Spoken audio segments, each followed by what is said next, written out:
section 2, we're going to switch here. You will see this in your handout. This is your target audience worksheet. And we're going to focus in on the first thing Jesus did. And to refresh, Jesus knew his target audience, and that's why we're going to focus in on this.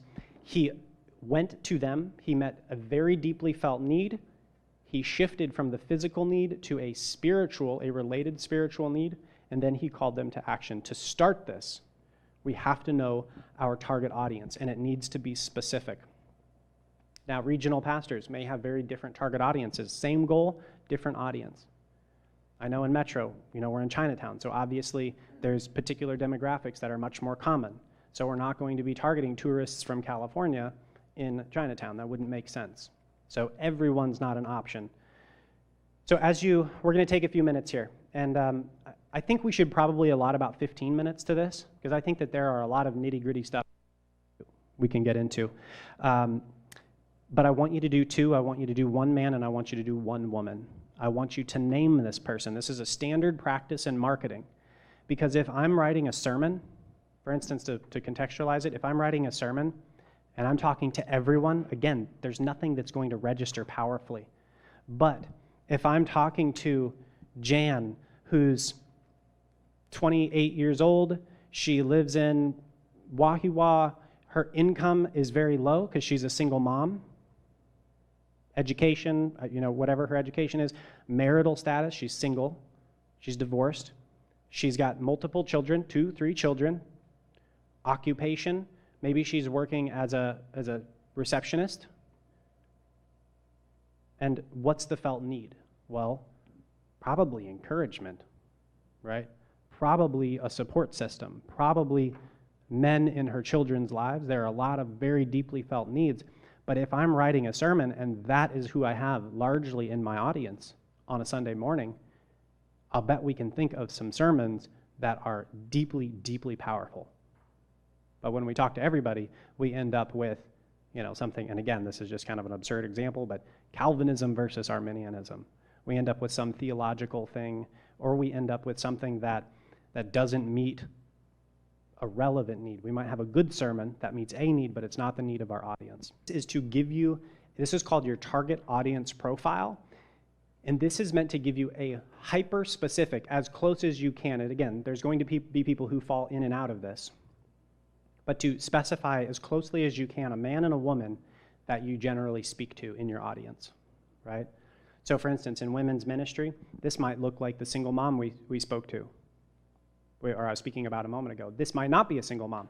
Maybe we have grandmas in the women's ministry. Maybe it's primarily older women. And if you have both, then you can, if you're a women's ministry, you don't have to make a man and a woman. You can say, we have, generally speaking, younger single moms, and then we have women who are, 55 to 65. And we can talk about that specific woman. So this helps us know who we're marketing to. Because if I'm going to ask a single mom who's 27 years old to do something, I'm probably going to have to meet a different need than if I'm talking to, a married woman who's 65. There are different needs, so there's different ways I have to relate. Does that help to clarify a little more? So as you're continuing, Pastor Frank just showed me some really, really great data. Again, generally speaking, for your audience as a whole, here at First, this is the whole church? Great. Your largest audience is 51 to 64 years of age. You have twice as many 51 to 64-year-olds as you do 19 to 25. Almost 2 times as many, I'm looking at it. Men and women is split almost down the middle, but you have a little bit more women. You've got 2,800 men and 3,500 women. And that's pretty normal in the demographic data I have seen for the church at large, which is that men are more disengaged and the women are bringing people to church. Generally speaking, it varies, but that's what I see. And so I can see a little bit of that in there. Overall, if you had to pick 2 largest categories, 36 to 64 is your largest age group in this church. So this isn't a necessarily a young family church. We do have them, but that's not the primary audience. So maybe some of those will help to think a little bit about that. Thank you. So as we continue, there's another really good question over here, and I'm going to come back over here next. The question is a little bit of confusion with what target means for target audience. And they said, prayer ministry. The target is the people we're praying about. I mean, yes, the target of your prayer is the people you're praying about, but the target audience that you as a leader are focusing on is the people that you have influence over. So those are the people meeting with you to pray. What is the action we want the group of people praying to take? When I lead a Bible study with Metro on Tuesdays, my audience is young adult men who are in the group and who could be in the group. I want them to take action, even though we want to influence people outside of our group. My audience is people who could be in the group, and what do I want them to do? Any questions on that? Okay, so another really, really good question. Little bit of confusion with why we're writing down one person. Aren't we talking to a bunch of people? We are talking to a bunch of people. We'll take men's ministry as an example. As the leader of the men's ministry, you're talking to a whole bunch of men. But oftentimes in a group of men, there are a lot of similarities. Hopefully that they're all men, for starters, right? And so we can say, okay, what's the target audience? Well, it's a man, so we just ruled out half of the world's population. So I know half that I'm not talking to. Well, if we had to whittle it down, how old is this man? Well, maybe 40. Maybe that's the average. Maybe it's 50. So 40 to 50-year-old man, culturally appropriate name, Tom. Maybe he's a Tom. If you're like, I don't really think I have any Toms, that doesn't sound right. Put something that sounds right. And so what this helps you to do is this helps you in one person, a profile of one person. It helps you to speak accurately and meaningfully to a group of people. So for instance, with Clickmill, I don't speak to everyone. I have one target audience profile. His name is Pastor Tom, okay? And Pastor Tom is generally between 34 and 54. Not often pastors who've been in it a long time because they're not really in the digital space. They're more traditional, and it's not usually the ultra young pastors because they don't have the authority yet. So now I'm speaking to kind of middle-aged pastors, often head pastors or communications pastors. So my target audience, when I craft a message for Clickmill, I only talk to pastor or communications director so-and-so, and everything I write is directed at them. Okay? And so when you have your target audience, it's Tom, who's this old, who is a blue-collar worker, and he does construction, and maybe he has financial issues. So if we're talking specifically to that man, we know exactly the type of information to tailor for him. Does that kind of help clarify a little bit? Wonderful. So I heard maybe another 45 seconds, I heard. Okay. As we continue with this breakout session, I would really love to hear a couple of your target audience profiles. I want to know who you believe you're speaking to specifically. Maybe we can start back with Christian Academy. Would you care to share yours? Okay, so his name is Jason. He's in his 30s. He's located at Hickam. Oh, no, he's located at AMR. He is a male, married. He has 2 daughters, 1st and 5th grade, in the military, and he's Caucasian. His needs are he's looking for a Christian school and a church since they just moved here. Wonderful, thank you. And now the goal with that target audience profile is that it sort of encapsulates the general population of who's looking for Christian Academy. And if that's the case, if we have a lot of military dads making decisions to bring their, roughly fifth grade age children, they're getting established because they're new, where can we now go and advertise and save a lot of money and get a lot of results because we know exactly who we're advertising to? You betcha we can.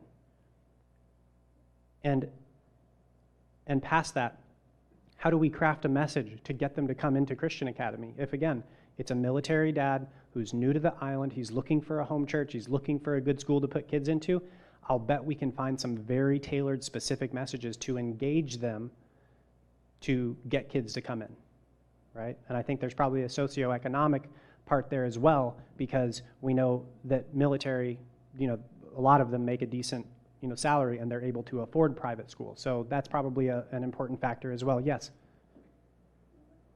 Please share. Thank you. I'm sitting at the Christian Academy table, but I represent the shelter. But what happened was, over the last few weeks, we've been experimenting with Facebook marketing. And one of our target market is potential donors. And so initially, I would create the post to both men and women. Then when I looked at the profile of the people that responded, I found that most of them were women. Now, also, we looked at the age category, and we found that the women that are in the same age as possible homeless moms, the 18 to 30, 35-ish, weren't really responding positively. It was almost like, that's their fault they're homeless. Why should we support them when we're struggling ourselves with our own families? And we found out that the biggest target market that has a potential to like our post and engage are the older women from like 35 to 70 that are already stable, they know the challenges, and they have kids or grandkids that they can empathize. And so it's interesting when you say target market, sometimes it evolves after you find out who's responding. Wow, fantastic, that's wonderful. And yes, and what he's talking about is the demographic data that comes from digital advertising. This is the type of data that I look at every day. And we can find very, very specific groups of people. And now what we can do with your ads is you can stop targeting the women of the same age group because you're spending money on those ads, which again, if we remember, for-profit businesses, highly, highly efficient. They don't spend a penny on something that doesn't get a result. And so what we want to do is we don't want to spend a penny on something that doesn't get results, because you could be putting that to the people you're helping too. So we remove the people who are not responding, and we boost the spend to the people who are responding, okay? And that's called optimization. That's what we do as marketers. We always optimize. How about this table? One target audience from this table over here. Anybody? I'm looking at Steve. He's 30 years old, in the location YPO. Actually, my neighbor. Trying to reach out to him. And he has income about maybe $3,000 a month. He's married, he has a child, local, and felt need. I don't think he has many friends. So, this is maybe a way of reaching out to him, maybe inviting him to the men's ministry. Praise the Lord. Very good. Is there anybody else who would like to share a little bit about their target audience or have questions before we move on? Because this is something we're going to be using later to craft your custom marketing plan. So if we don't have this nailed down, this is sort of the foundation. The desired action is the foundation, and our target. Please.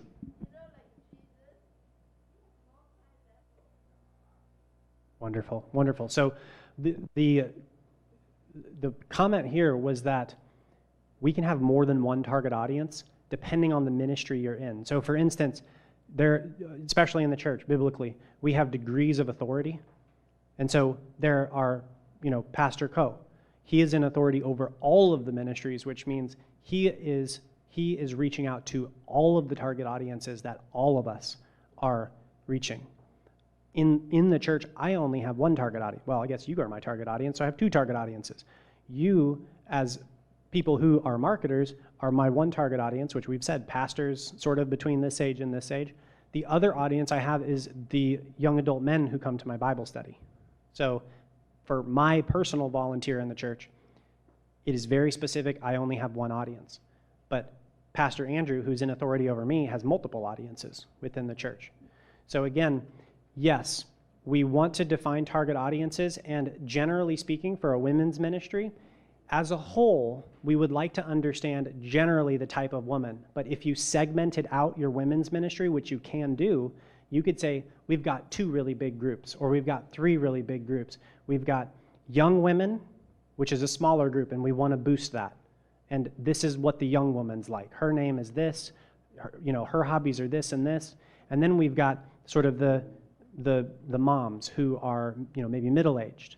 And then we have the, older women who are more like this. And then you can make messages and calls to action specifically to each group. And this is something we do all the time in marketing, especially with email lists. It's called segmenting. So, for instance, with Clickmill, I run advertising on Google, and I take people looking for Google ads. I show them a page on my website that says sign up for Google Ad services, and when they sign up, they go to a segment of, not in my whole email list, because I want to email them specific things that meet their needs. I put them in a segment of my email list titled Google Ads, and I send them information about how to do Google Ads. When I have a different one, how to get my church online, I advertise to this. How do I get live stream set up? They go to a page on my website. After they click on my ad, it talks about getting your church online platform set up. And then when they sign up, then they go to a specific segment that only sends them emails about online church and how to do it right. Okay, so wonderful question. You can speak to the audience as a whole. If there's something that applies to all of the women's group, you use that target audience profile. If you want to get very, very specific, you can have multiple within that. We're just doing 2 today for time. In marketing, there's a value-time equation, and you have to balance it. You can have 15 target audiences if you really want, and you can juggle that many. The question is, how much results do you really get from the other 7 or the other 10? Could you really do with just 5? Probably you can encompass most people with 5, because it's going to take you a long time to create custom information for 15 groups of people. It doesn't really make sense. So we want to have as many as we absolutely need and no more, because all the extra steps we do takes us more time and more effort, and you guys are already busy as it is. So, please, question. Do we have more or less points in a sermon? How do we know what's going to lose people? How do we know what's going to keep them engaged?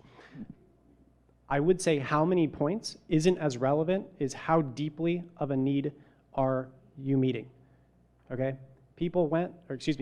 Jesus had 5,000 people or 4,000 in the Sermon on the Mount, and they sat around for a long time listening to him because he had just met a deeply felt need. He fed them, and then he's continuing to give them very powerful information. So because he's meeting that need, they're engaged, right?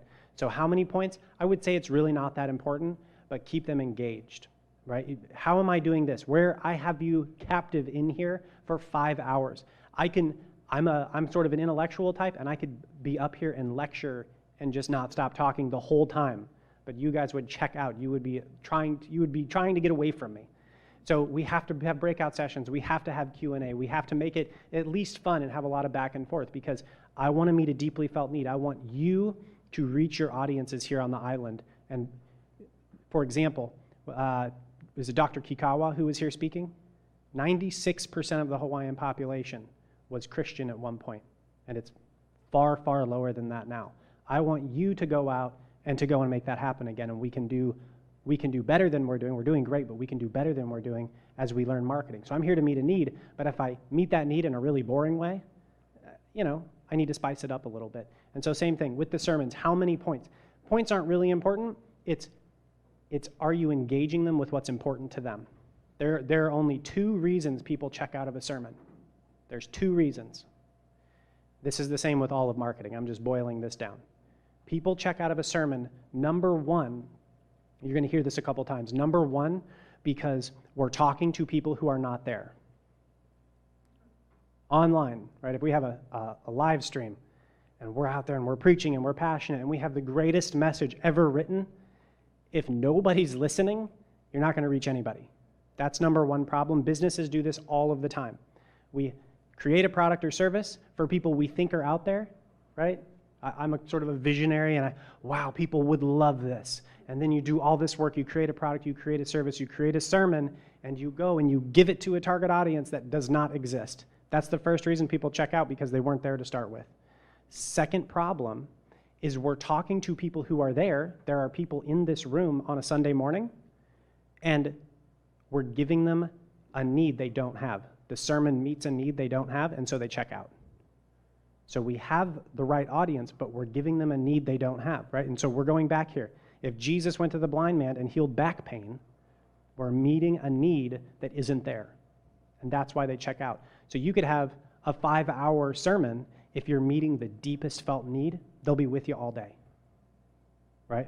So the question is not how many bullet points, how long do I go? It's what is their deepest felt need and how can I know for sure? Because if I can meet that, they will follow you, thousands of them, through the Judean wilderness while they're hungry. And then God will help you give them fast food. Amen. Okay. Any further questions before we move on from breakout session 2 here? Please. Mhm. Great question. So we have extremes in our target audience. So we've got a group of people, and we've got one target audience that's very young and one that's very old, and there's not a lot of middle ground. Okay, so what I would tell you is that in this example, in marketing, you do as much as you absolutely need to and no more. So if you're creating custom messages for the people in your audience, you create only enough custom messages to really, really impact. We're going to talk more about this later. I don't know if you guys are familiar with the 80-20 principle, but this is going to help guide that line of thought.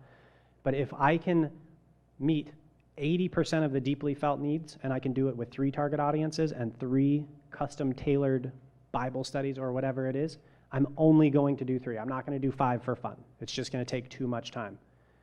If I can do it in 1, all the better. And there are some things that when we're doing marketing, for instance, advertising, if we're doing Christian Academy, if that target audience really, with the military man who's new to the island, he's looking for a home church, he's looking for a safe, good education for his children, and he has money to pay for it, if that really encompasses a large amount of the people, you don't need to have 2, because you can get huge results with a very limited budget because you know exactly how to reach that person. You know the exact need they have. But if it's not as clear, you can have more, but not more than you absolutely need. Does that help to kind of clarify?